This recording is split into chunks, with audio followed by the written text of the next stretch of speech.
지금 국회에선 홍종학 중소벤처기업부 장관 후보자에 대한 인사청문회가 진행 중입니다. 여야는 홍 후보자 딸의 증여세 납부 문제와 청문회 자료 제출 문제 등을 놓고 공방을 벌였습니다. 남재준 전 국정원장이 검찰 조사에서 청와대 지시에 따라 특수활동비를 상납했다고 진술한 걸로 확인됐습니다. 검찰이 오늘 이병호 전 국정원장을 추가로 불러 조사하면서 박근혜 전 대통령의 특수활동비 뇌물죄 수사가 속도를 내고 있습니다. 이명박 정부 당시 국군 사이버사령부의 여론 조작에 관여한 의심을 받고 있는 김관진 전 국방부 장관과 임관빈 전 정책실장의 구속 여부가 곧 결정됩니다. 검찰은 또 당시 김 전 장관과 논의를 한 김태효 전 청와대 대외전략기획관도 조만간 불러 조사할 계획입니다.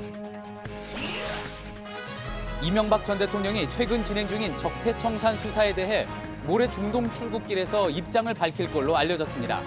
김관진 전 국방장관이 검찰 조사에서 이 전 대통령에게 사이버사의 댓글 활동을 보고했고 지시도 받았다고 진술한 걸로 전해지면서 이 전 대통령의 검찰 소환이 임박했다는 전망도 나오고 있습니다.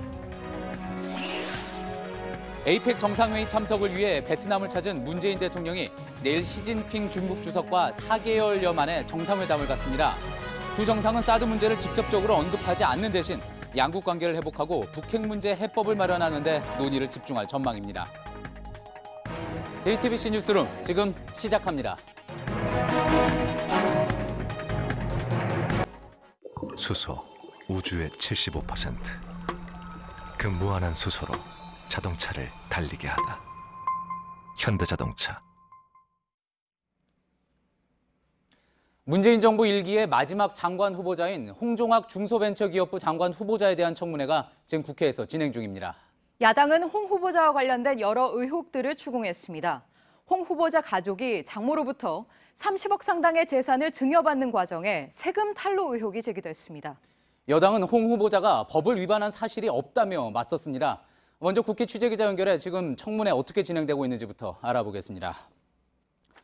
이윤석 기자, 당초 청문회에서는 이제 도덕성 검증이나 정책 능력 관련 질문이 쏟아질 걸로 예상이 됐는데 정작 오늘 가장 큰 쟁점이 청문회 자료 제출 문제였다고 하죠? 네, 맞습니다. 거의 오전 청문회 내내 홍 후보자의 자료 제출 태도를 놓고 공방을 벌였습니다. 특히 홍 후보자의 부인과 딸이 장모로부터 건물을 물려받는 과정에서 돈을 빌려주고 받은 증빙 서류 등을 요구했는데 홍 후보자 측이 개인정보란 이유로 제출하지 않은 게 논란이 됐습니다. 예, 그러다 보니까 이제 홍 후보자가 국회의원 시절에 했던 발언들까지 청문회에서 도마에 오른 모양입니다. 네, 맞습니다. 홍 후보자가 19대 의원 시절 인사청문회 위원으로 여러 번 참여한 적이 있습니다. 당시 발언을 튼 건데요. 직접 보시겠습니다. 청문회에서 가장 중요한 기준은 국민들의 알 권리죠. 이게 무슨 청문회입니까? 후보자가 나 세금 다 냈다 그러면 낸 겁니까? 예, 그러니까 지금 본 화면이 2015년에 국회의원 시절 했던 발언인데 그대로 다시 틀었다는 거군요, 그 장면을. 자, 그러다 보니까 야당의 비판 지점이 말과 행동이 일치하지 않는다, 이 부분인 것 같습니다. 이에 대해서 홍 후보자나 여당에서 어떤 반응을 보였습니까? 네, 일단 홍 후보자는 모든 자료를 공개하는 데 대해선 계속해서 어려움을 표시를 했습니다. 이런 가운데 김경수 의원을 포함한 여당 의원들도 자료를 빨리 확인할 필요가 있다라고 지적을 했는데요. 결국 홍 후보자가 오후가 돼서 일부 자료를 제출을 하고 또 의원들이 이를 비공개 열람하는 방식으로 절충점을 찾았습니다. 예, 지금 얘기한 그 자료가 바로 이제 건물 증여와 관련한 홍 후보자 부인과 딸 사이의 금전거래 내역 이런 거 아니겠습니까? 자, 그 부분에 대해서는 잠시 후 저희가 또 자세히 다루도록 하고요. 오늘 청문회에서는 과거 후보자가 썼던 책도 논란이 됐다고 하죠. 네, 맞습니다. 홍 후보자가 1998년 대학 교수 시절에 쓴 삼수, 사수를 해서라도 서울대에 가라란 책이 도마에 올랐습니다. 이 야당 의원들이 내용 일부를 인용해서 이 학벌주의를 조장하는 것 아니냐라고 비판을 했는데요. 이에 대해 홍 후보자는 상처받은 분들에게 죄송스럽게 생각한다면서도 반어법이 섞인 것이 있었다라고 해명을 했습니다. 직접 들어보시겠습니다. 어느 단계에서든지 노력하면 잘 살 수 있는 사회를 만드는 것이 가장 좋은 사회라고 저는 주장을 해왔고요. 기회균등 선발제를 저는 주창을 해왔습니다. 예, 알겠습니다. 지금까지 국회에서 이윤석 기자였습니다. 앞서 들으신 것처럼 오늘 청문회에서는 홍 후보자 부인이 중학생 딸에게 2억여 원을 꿔줬다고 밝힌 게 이게 결국 장모로부터 건물을 편법 증여받기 위해 했던 거짓말 아니냐, 이런 야당의 공세가 이어졌습니다. 논란 끝에 홍 후보자는 금전거래 내역을 제출했고 민주당은 위법성이 없다는 게 밝혀졌다며 역공을 폈습니다. 박병현 기자입니다. 자유한국당은 처음부터 건물 증여 부분을 집중 공략했습니다. 쪼개기 편법 증여. 저는 법꾸라지라고 많은 공격들을 하는데 우리 후보자는 새꾸라지다. 홍 후보자는 편법 의도는 없었다고 해명했습니다. 회계법인에게 증여세를 더 내도 좋으니 조금의 문제도 없도록 처리해달라고 얘기를 한 거고요. 하지만 야당은 중학생인 딸이 엄마에게 2억 2천만 원을 꿔서 증여세를 냈다는 해명을 믿지 못하겠다며 공세를 이어갔습니다. 논란이 커지자 홍 후보자는 부인과 딸이 쓴 차용증 원본과 이자가 빠져나간 딸의 통장을 비공개로 제출했습니다. 열람을 마친 민주당 의원들은 불법 요소가 없다는 게 밝혀졌다고 주장했습니다. 야당은 편법 증여 여부와 무관하게 의원 시절 증여세 강화 법안을 냈던 홍 후보자의 언행이 서로 맞지 않는다고도 비판했습니다.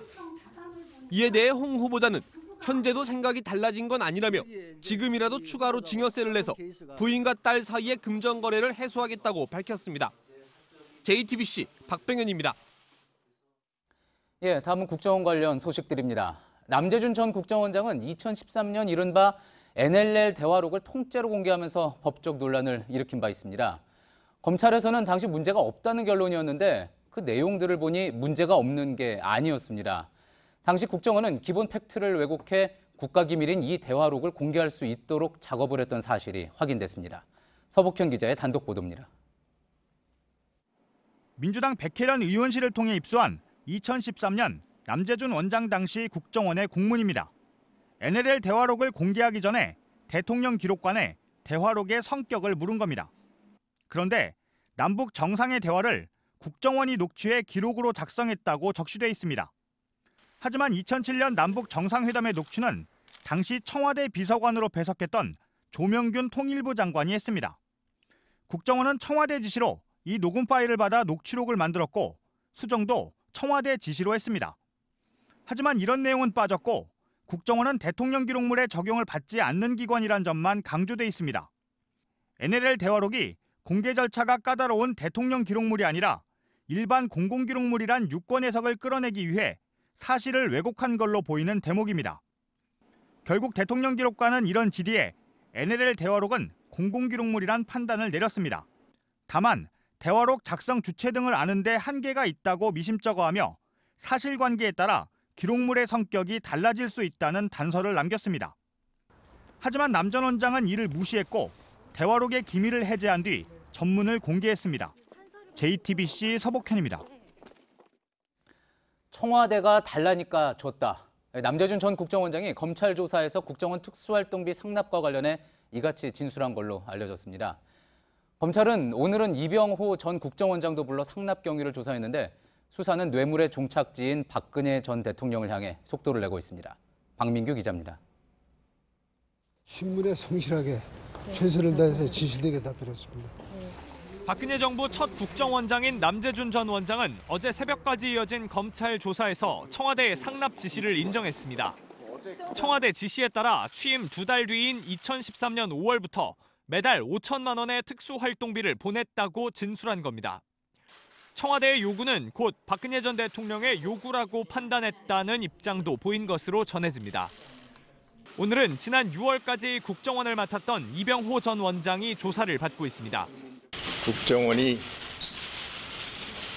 큰 상처를 입고 흔들리고 약화되고 있습니다. 국정원 강화를 위해 국민적 성원이 더 많이 있었으면 좋겠습니다. 이 전 원장은 2015년 취임 이후 매달 특수활동비 1억 원씩을 청와대에 건넨 혐의를 받습니다. 특히 지난해 총선과 관련해 이른바 진박 후보의 경쟁력 평가를 위해 청와대가 실시한 여론조사 비용 5억 원을 국정원 특활비에서 지급하도록 승인한 인물로 지목됩니다. 박근혜 정부 국정원장 3명 중 남은 1명인 이병기 전 원장도 다음 주 월요일 검찰에 소환됩니다. 이 전 원장이 매달 1억 원씩 이뤄진 상납에 관여한 뒤 청와대 비서실장으로 발탁된 만큼 검찰은 돈의 대가성에도 주목하고 있습니다. JTBC 박민규입니다. 이명박 정부 당시 국군 사이버사령부의 여론조작 의혹과 관련해 김관진 전 국방부 장관의 구속 여부가 곧 결정됩니다. 이명박 정부 당시 사이버사령부의 활동을 기획한 청와대 핵심 관계자에 대한 조사도 곧 진행될 걸로 보입니다. 검찰에 나가 있는 취재기자 연결해서 더 자세한 이야기 들어보도록 하겠습니다. 정원석 기자, 김관진 전 장관이 군 사이버사령부 댓글부대 운영과 관련해 이명박 전 대통령에게 지시를 받았다 이렇게 진술하면서 파장이 확산되고 있습니다. 오늘 영장실질 심사를 위해 법원에 출석한 김 전 장관 모습이 검찰 소환 당시와 좀 달랐다고 하죠? 네, 사흘 전 검찰 소환 당시에 김관진 전 장관은 기자들 앞에서 국가를 위해서 국군 사이버사령부가 해야 할 일을 했을 뿐이다 이렇게 말했습니다. 그런데 오늘 법원에 들어서는 김 전 장관을 상대로도 관련된 질문들이 쏟아졌는데요. 이번에는 무거운 표정으로 아무 말도 하지 않고 곧장 법원으로 들어섰습니다. 예, 김 전 장관에 대한 영장 발부 여부 이제 오늘이나 내일 새벽에 결정되지 않겠습니까? 검찰 수사도 아무래도 이 부분을 두고 분수령을 맡게 되겠네요. 맞습니다. 지금까지는 김 전 장관 본인 혐의에 대해서만 주로 수사가 이루어졌기 때문에 윗선에 대한 수사는 아직 본격적으로 이루어지지 않았다고 볼 수 있습니다. 이명박 전 대통령의 관여 부분은 김 전 장관의 구속 여부가 결정된 이후부터 본격적으로 이루어질 것으로 보입니다. 그렇다면은 청와대 핵심 참모진에 대한 수사는 어떻습니까? 이 부분에 대해서도 속도가 좀 날 거라고 봐야 되겠죠? 네, 맞습니다. 군이 이명박 전 대통령으로부터 사이버사령부 증원 등 지시를 받는 과정에 김태호 전 청와대 대외전략기획관이 어떤 역할을 했는지가 조사 대상입니다. 앞선 조사에서 김관진 전 장관이 이명박 전 대통령으로부터 지시를 받는 자리에 김 전 기획관이 함께 동석을 했고 또 대책회의를 했다 이렇게 진술을 한 것으로 알려졌습니다. 김 전 기획관에 대한 수사가 진행되면 이명박 전 대통령의 관여 여부가 더 명확해질 수 있기 때문에 이에 따라서 이 전 대통령 조사 여부도 곧 결정될 것으로 보입니다. 지금까지 서울중앙지검에서 JTBC 정원석입니다. 2012년 10월 6.25 전쟁 영웅으로 불린 백선엽 장군을 소재로 한 뮤지컬이 국회에서 논란이 됩니다. 당시 민주통합당 김광진 의원이 이 뮤지컬에 국방부 예산이 쓰이는 걸 반대하면서 백 장군을 민족 반역자라고 표현하면서였죠. 백 장군이 일제시대 일본이 만든 간도 특설대에 근무한 이력을 문제 삼은 건데 관련 기사에는 어느 순간부터 김 의원을 공격하는 댓글이 하나둘 달리기 시작하더니 보수 온라인 매체에서는 김 의원의 과거 SNS 발언을 끄집어내며 인신공격성 기사까지 쏟아냈습니다. 결국 김 의원은 일주일도 안 돼 모든 당직에서 사퇴하게 되는데 이런 일련의 과정에 당시 군 사이버사령부가 직접 개입한 정황도 드러났습니다. 심지어 이 작업이 성과를 냈다면서 자랑스럽게 청와대에 보고도 했습니다. 심수미 기자의 단독 보도입니다. 국방부는 2012년 군 내부 비밀 전산망인 KGX를 통해 사이버사령부의 댓글 활동을 청와대에 매일 보고했습니다. 여기엔 특정 이슈에 대해 어떤 활동을 벌여 여론의 변화를 얼마나 이끌어냈는지 담은 대응작전 결과 보고서도 포함됐습니다. 여론 공작의 대표적 사례가 바로 백선엽 장군은 친일파라는 발언으로 논란을 빚은 김광진 전 민주통합당 의원에 대한 공격입니다. 비판 내용, 대응 결과 등으로 항목이 세분화된 보고서엔 댓글 활동 이후 김 전 의원에 대한 비판 여론이 얼마나 높아졌는지 퍼센트로 보여주는 수치까지 담겼습니다. 사이버사는 이 밖에도 한미 FTA를 반대한 야당, 제주 해군기지의 비판적인 정치인, 무상급식을 주장한 박원순 시장과 전교조, 김대중 정부의 햇볕 정책 등을 집중 공격했습니다. 이에 대한 보고서도 매번 청와대에 보고됐지만 2013년 군 검찰 수사 당시 이태하 전 530 심리전단장이 대량으로 증거인멸을 하던 시기 대부분 폐기됐고 현재는 일부만 남아있는 것으로 전해집니다. 검찰은 당시 연재욱 전 사이버사령관에게 관련 보고를 받은 김태효 전 청와대 대외전략기획관을 곧 소환해 조사할 방침입니다. JTBC 심수희입니다. 예, 지금 보신 것처럼 여론조작에 적극적으로 나섰던 것으로 보이는 국군 사이버사령부의 인력 운영에 이명박 전 대통령의 지시가 있었다고 김관진 전 국방부 장관이 진술을 했습니다. 그리고 또 그제 소환 조사를 받았죠. 남재준 전 국정원장도 청와대의 지시를 받아서 매달 특수활동비 5천만 원씩을 상납했다는 사실관계에 대해서 인정을 한 걸로 전해지고 있습니다. 자, 이명박, 박근혜 두 전직 대통령 턱 밑까지 검찰 수사가 진행되고 있는 그런 모양새인데 검찰 취재기자와 함께 향후 전망에 대해서 더 자세히 짚어보겠습니다. 심수미 기자, 어떻게 보면은 두 인물은 모두 각각 정권에서 가장 충신이라고 불릴 정도 그런 인물들이었었는데 결국 그랬기 때문에 두 인물의 진술이 두 전직 대통령 관여 여부에 결정적인 역할을 하게 된다 이렇게 볼 수 있겠죠. 네, 현재까지로서는 일단 이 김관진 전 장관 그리고 남재준 전 원장이 어떻게 달리 사실관계를 부인할 수 없을 정도로 이 검찰이 물증을 다양하게 확보한 걸로 풀이가 됩니다. 예. 국방부와 국정원이 각각 이 자체 TF 조사를 통해서 상당한 양의 내부 자료들이 지금 검찰로 넘어온 상태인데요.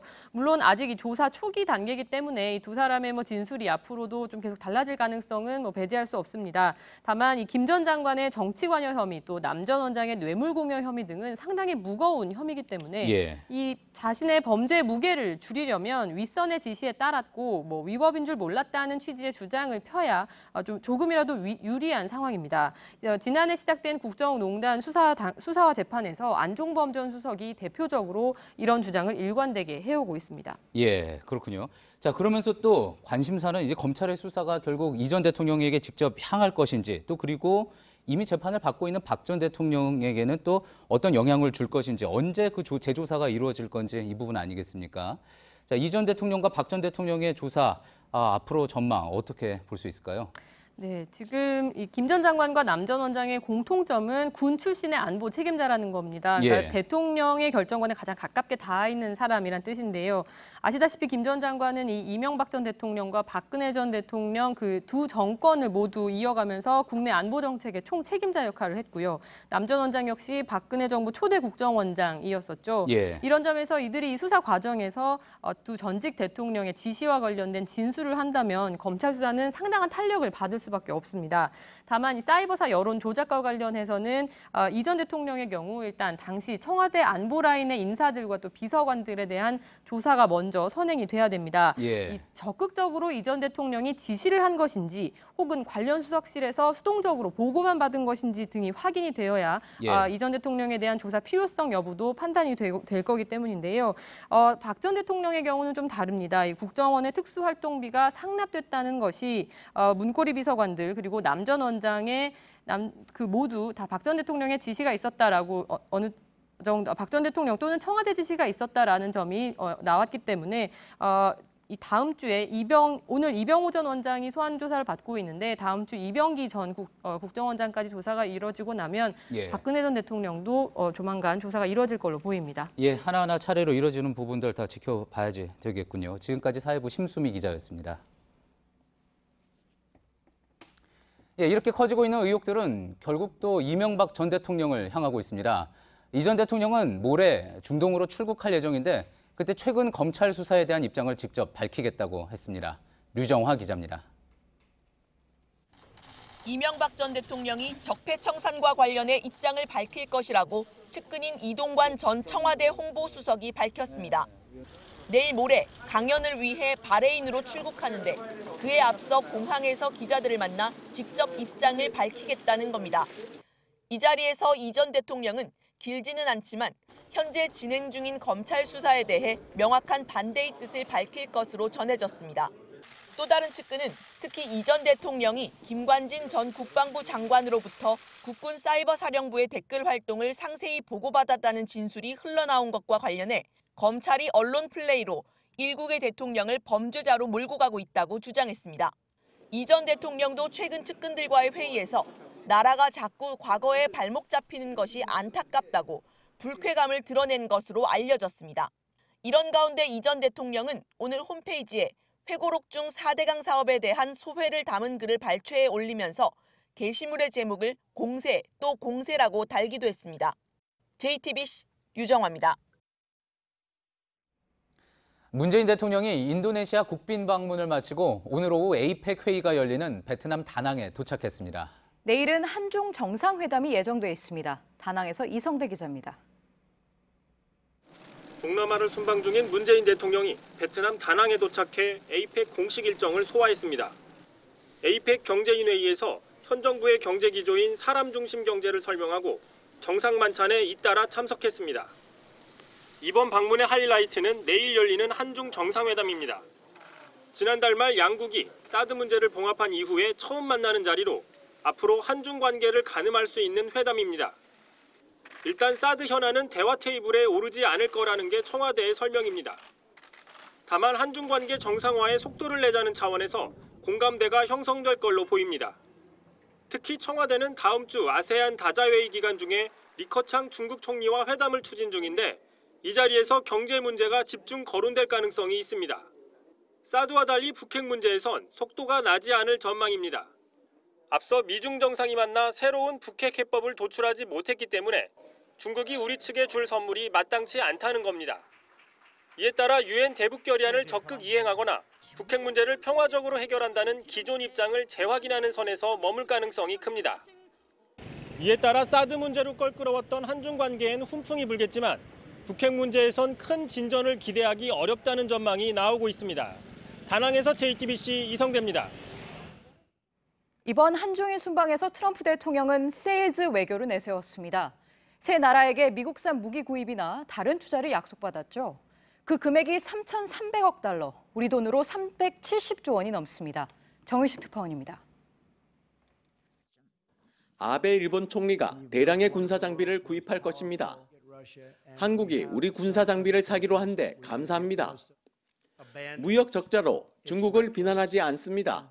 중국을 크게 칭찬합니다. 트럼프 대통령이 한중일 3국에서 했던 예상과 다른 부드러운 발언들입니다. 대북 긴장을 고조시키기보다는 넘버원 세일즈맨으로 진리를 챙긴 결과입니다. 아베 일본 총리에게선 북한 미사일 요격 필요성을 강조해 최첨단 미사일과 F-35 스텔스 전투기 추가 구매 약속을 받아냈습니다. 문재인 대통령과 정상회담에서도 첨단 정찰 무기 구입과 더불어 748억 달러 규모의 에너지 구매 및 대미 투자를 챙겼습니다. 시진핑 중국 국가주석과는 2,535억 달러의 계약 체결을 함께 지켜봤습니다. 세일즈 금액을 합하면 하나로 370조 원이 넘습니다. 하지만 방중 결과에 대해 비판의 목소리가 나옵니다. 뉴욕타임스는 중국이 강대국으로 부상하는 결정적 순간에 미국 대통령이 아첨으로 회유했다고 혹평했습니다. 워싱턴 포스트도 경협 약속이 제대로 이행되리란 보장이 없다며 깡통 거래라고 비난했습니다. 트럼프 대통령은 한중일 3국에서 3천억 달러가 넘는 수출과 투자, 실리를 챙겼습니다. 북핵 위기를 지렛대로 넘버원 세일즈맨 역할에만 치중했다는 비판이 나옵니다. 워싱턴에서 JTBC 정효식입니다. 한미 FTA 개정을 논의하기 위한 공청회가 오늘 열렸습니다. 정부가 개정 협상에 들어가기 전에 가장 먼저 거쳐야 하는 절차입니다. 그런데 시작부터 진통이 컸습니다. 농산물 시장의 추가 개방을 우려하는 농민단체가 반발해 공청회는 20분 만에 중단됐습니다. 이주찬 기자입니다. 한미 FTA 공청회가 열린 서울 삼성동 코엑스 회의장. 곳곳에서 고성이 오가고 몸싸움이 빚어집니다.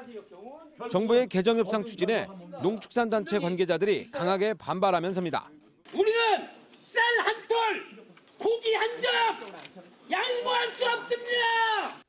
FTA 체결 때부터 정부가 농축산인들의 입장은 전혀 반영하지 않고 있다는 게 이들이 반발하는 이유입니다.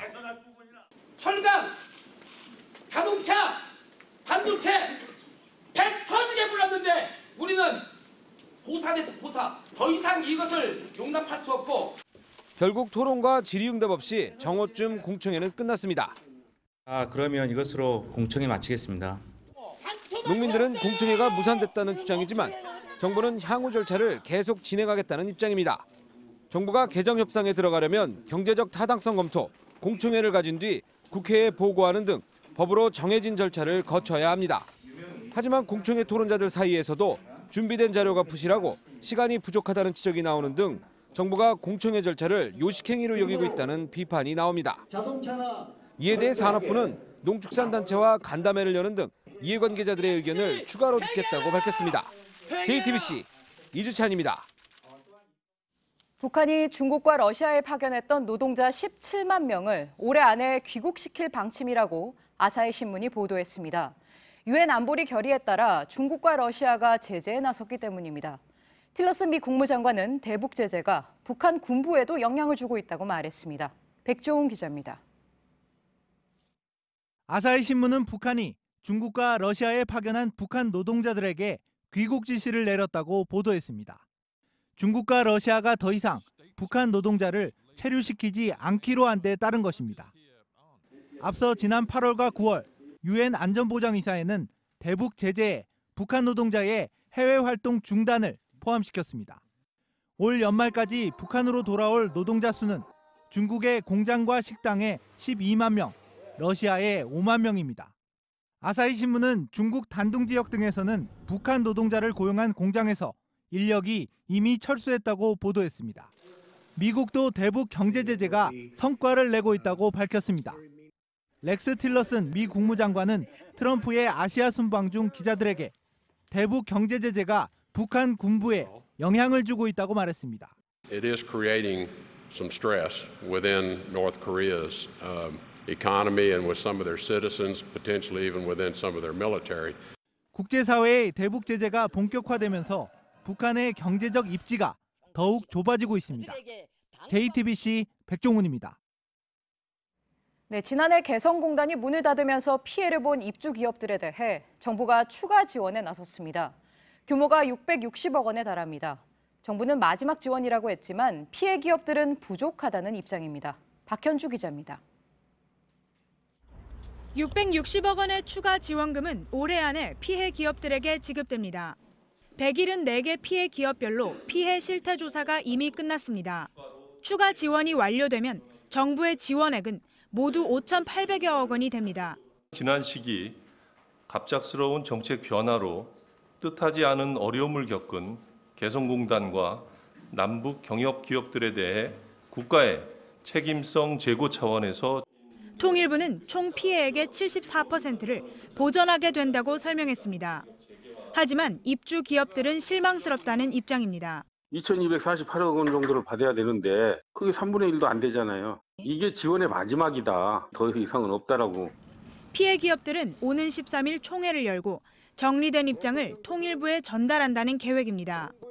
통일부는 또 2010년 남북교역을 중단했던 5.24 조치로 인해 피해를 입은 기업에 대해서도 실태 파악 후 지원에 나설 방침입니다. JTBC 박현주입니다. 국정원 돈을 받은 의혹까지 불거지면서 사퇴 요구를 받고 있는 고대영 KBS 사장이 오늘 국회 국정감사에 출석했습니다. 의원들은 꼼수 사퇴 주장 등을 문제 삼았는데 고 사장도 강하게 맞섰습니다. 조익신 기자입니다. KBS 고대영 사장의 국정감사는 등장부터 시끄러웠습니다. KBS 노조원들이 항의성 질문을 쏟아냈지만 대답하지 않고 국감장에 들어섰습니다. 고 사장은 의원들이 제기한 의혹들을 모두 인정하지 않았습니다. 먼저 방송법 개정안이 통과돼야 사퇴하겠다는 건 꼼수가 아니냐는 질책에 대해 법대로 하겠다고 맞섰습니다. 현행법의 제2개는 내년 11월 23일까지입니다.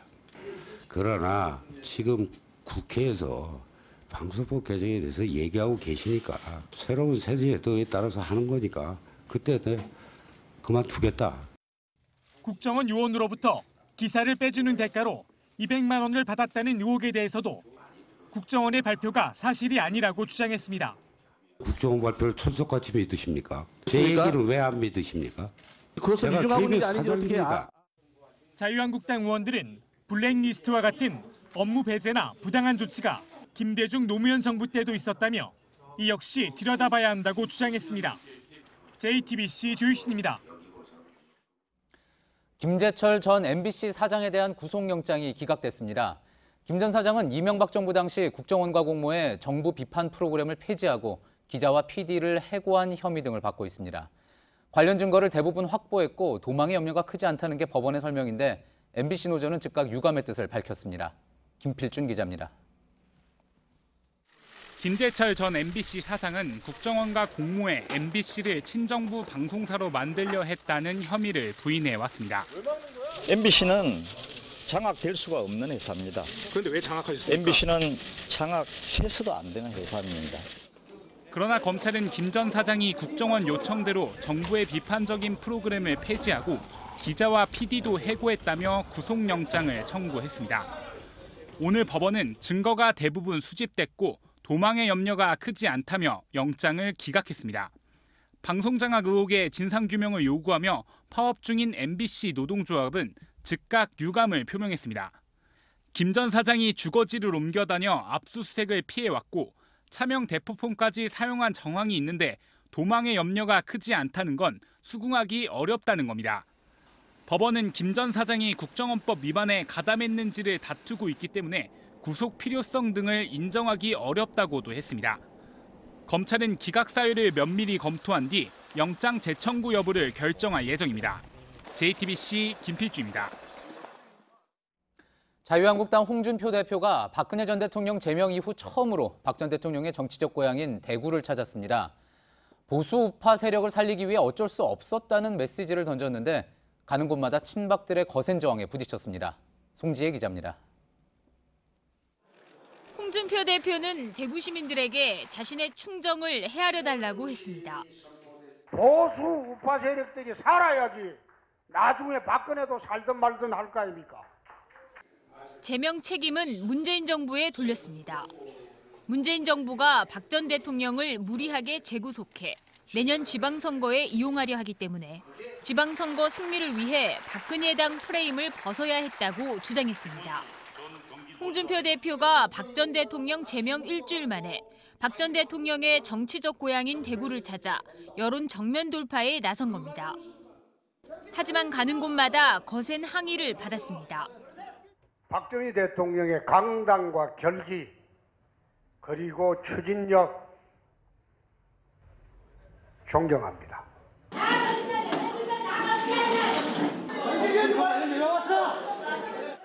한쪽에서는 박 전 대통령 부당 출당 규탄 집회가 열렸고 욕설이 나오기도 했습니다. 홍 대표 측은 박정희 전 대통령 생가 방문도 검토했다가 철회한 것으로 알려졌습니다.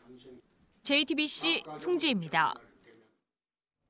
롯데홈쇼핑이 e스포츠협회에 낸 후원금 중 1억 원을 빼돌린 혐의로 전병헌 청와대 정무수석의 국회의원 시절 보좌진들이 구속됐습니다.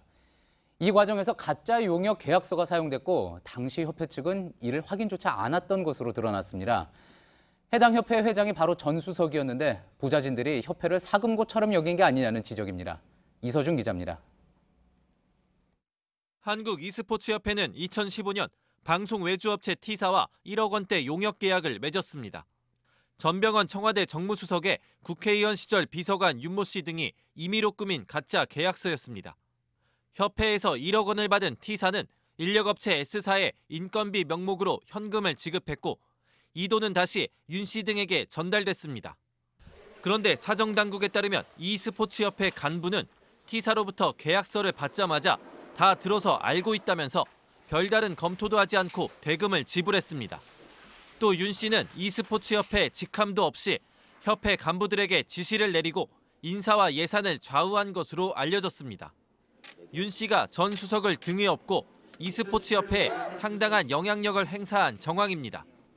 윤 씨는 롯데홈쇼핑이 e스포츠협회에 3억 원을 후원하도록 요구했다는 제3자 뇌물 공여 혐의도 받고 있습니다.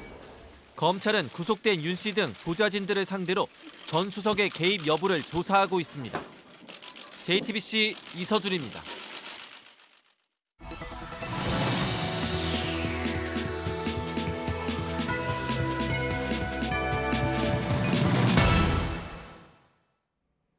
정부가 성면 건축물을 지정만 해놓고 관리에는 손 놓고 있는 실태를 어제 전해드렸습니다.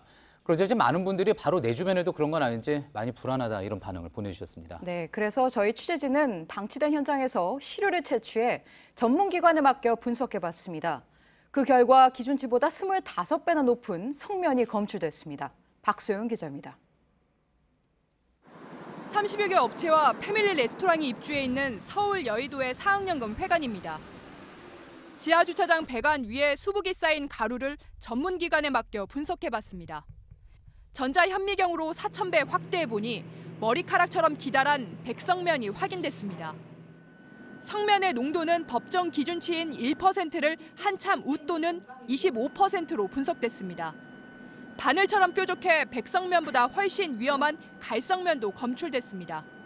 백성면, 좀 부드러운 성면보다 위험도가 심하게는 한 50배까지도 높을 수가 있습니다. 폐에 들어가면 빠져나오지도 못하고 그 조직을 갖다 자극시켜가지고 우리가 그 암도 유발시키고.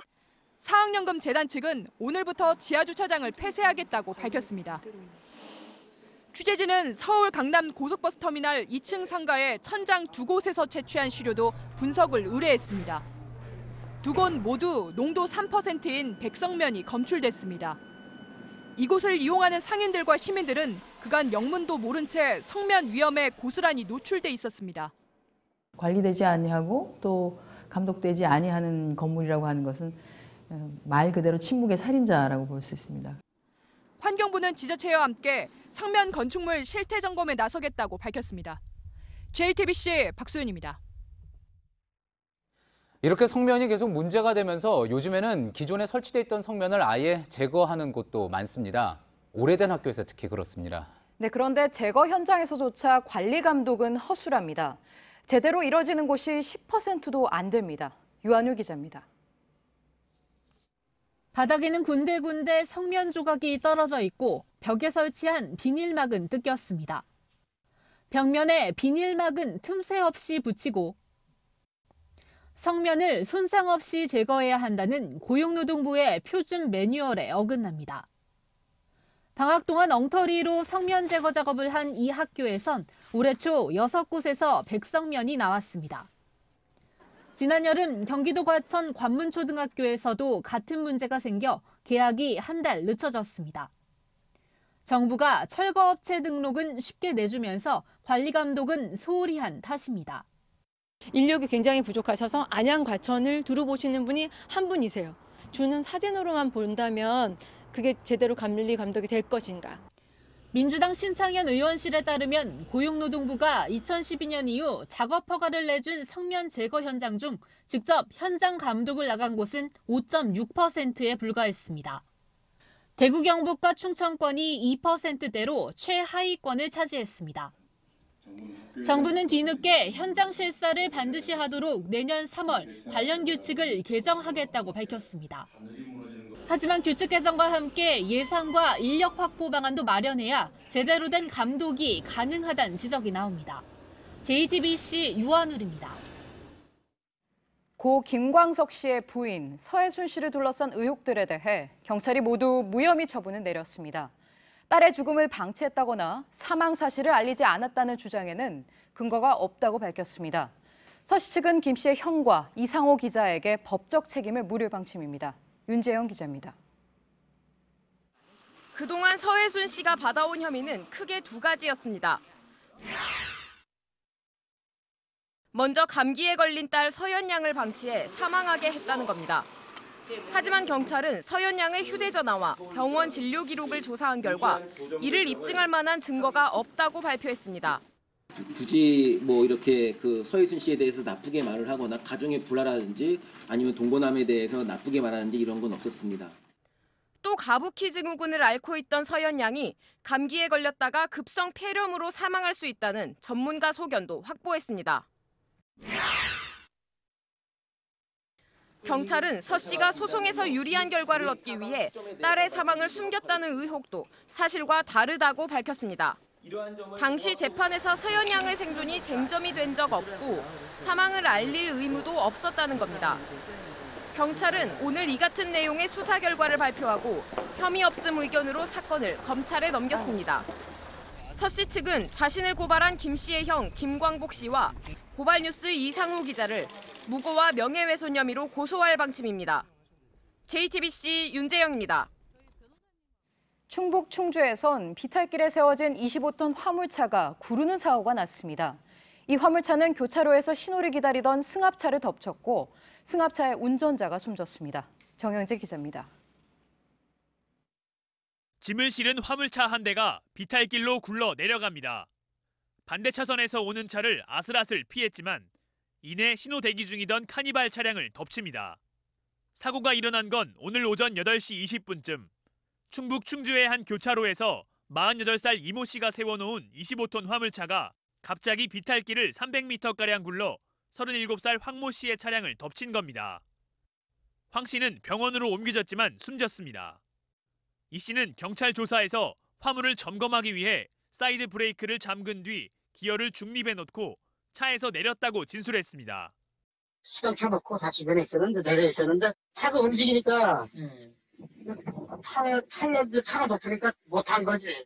경찰은 차량을 국립과학수사연구원에 의뢰해 브레이크 결함 여부 등을 조사할 예정입니다. JTBC 정영재입니다. 네, 오늘 새벽 인천의 한 지구대에서 27년차 경찰관이 머리에 총상을 입고 숨진 채 발견됐습니다. 2년 정도 우울증을 앓다가 스스로 목숨을 끊은 것으로 보입니다. 최하은 기자입니다. 인천 남동경찰서의 한 지구대입니다. 오늘 새벽 1시쯤 49살 김모경이가 지구대 휴게실에서 머리에 총상을 입은 채 발견됐습니다. 교대 시간이 지나도 나오지 않자 동료가 휴게실에 들어가 발견한 겁니다. 김경희의 머리와 코에 피가 흐르는 상태였고 병원으로 옮겨졌지만 결국 숨졌습니다. 현장에선 김경희 소유의 389경 권총과 발사된 탄두가 나왔습니다.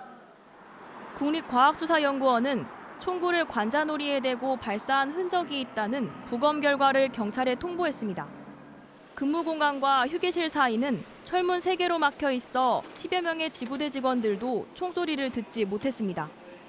경찰은 일단 김경희가 우울증을 앓아 스스로 목숨을 끊은 것으로 추정하고 있습니다. 가족분 조사했는데 업무적인 스트레스로 인해서 우울증이 왔다라는 거죠. 야간 근무도 많이 오고 2년 정도 드셨다고 그러네요. 지난해 우울증으로 진료를 받은 경찰관은 총 722명으로 특수직 공무원 중 가장 많았습니다.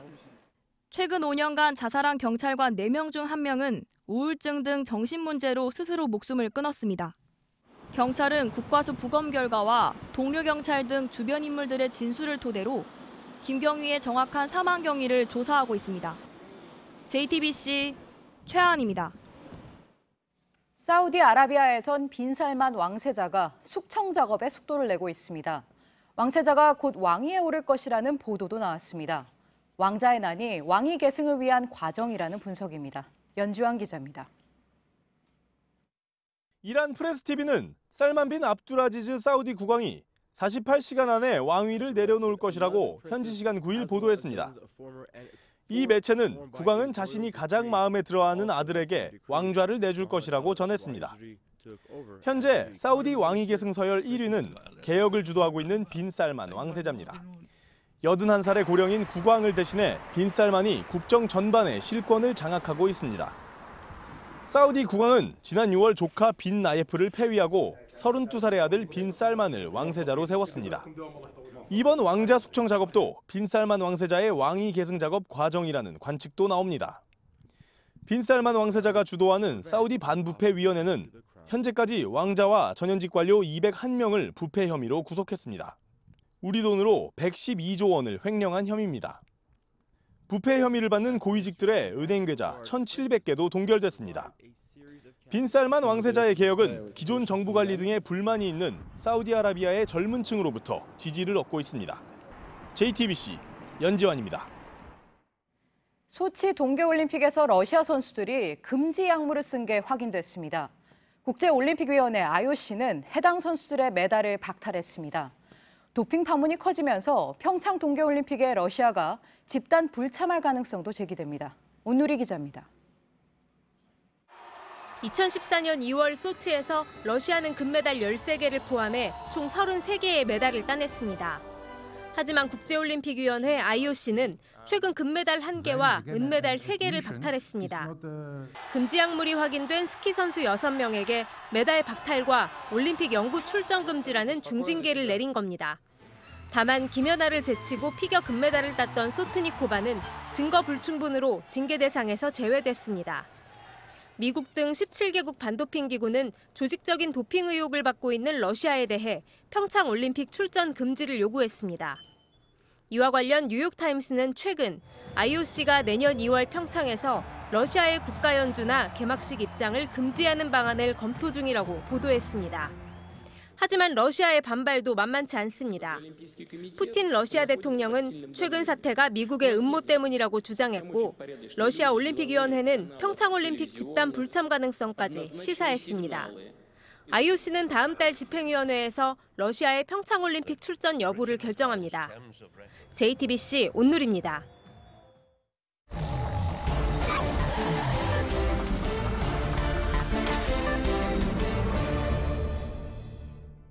예, 금요일 비하인드 뉴스 김혜미 기자 나와 있습니다.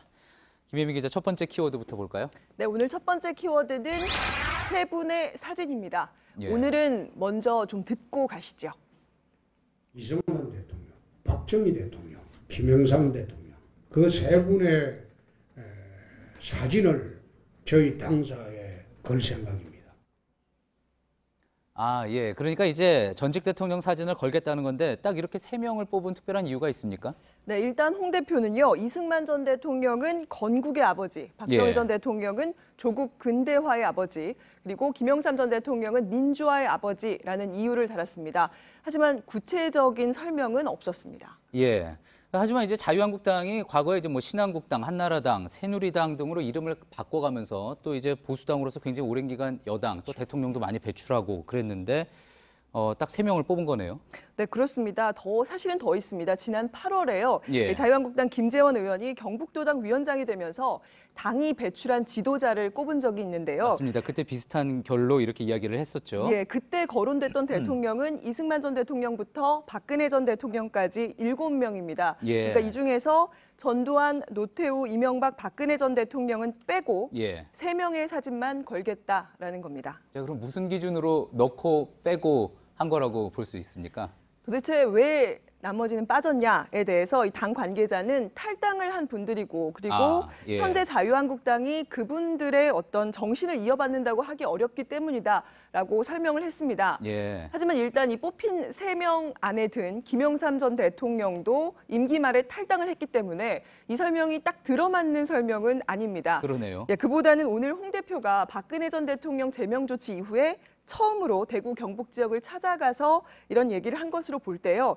일단 상한 지역 민심을 좀 보듬고 그리고 예. 보수 통합에 기여할 수 있는 그런 3명을 뽑은 게 아니냐 이런 분석이 나오고 있습니다. 예, 그러고 보니까 박근혜 대통령이 이제 현직에 있을 때는 당에 박 대통령 사진 걸려 있었던 게 기억이 나는데 지금은 이제 야당이 됐으니까요. 그런데 네. 당에 지금 현재는 아무 사진도 안 걸려 있는 겁니까? 네, 그렇습니다. 집권 여당이었을 때는 그 당시 현직 대통령 사진을 걸었습니다. 그래서 예. 기억하시다시피 이렇게 박근혜 전 대통령의 사진이 당 대표실에 걸려 있었고요. 지금 예. 당사에는 누구의 사진도 없습니다. 한국당 쪽에 확인을 해봤더니요. 아직 홍 대표가 당에 지시를 내리진 않았다고 합니다. 그래서 어디에 걸릴지 여부도 아직 결정이 되지 않았다고 합니다. 예, 그렇군요.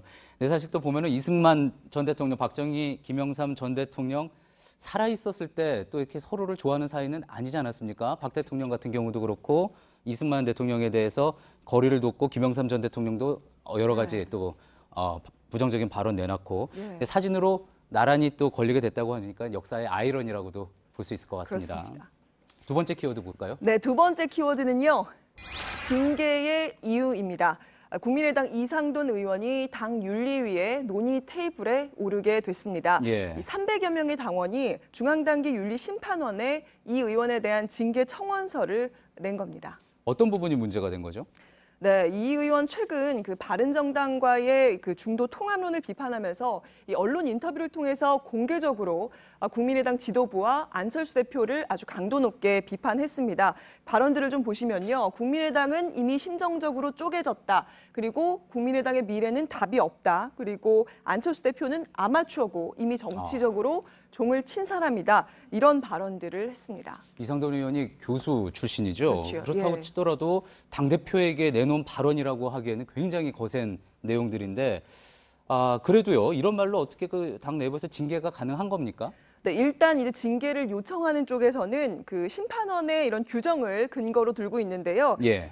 당원에 대한 허위사실 유포고 명예훼손이다. 그리고 이런 발언들로 당원 간의 단합을 해치고 당의 명예를 손상시켰다라는 이유를 대고 있습니다. 예. 그리고 오늘 국민의당 회의에서도요. 이 의원을 향한 가시돋친 발언들이 이어졌는데요. 좀 들어보시죠. 예.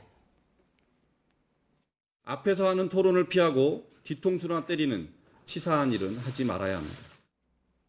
예.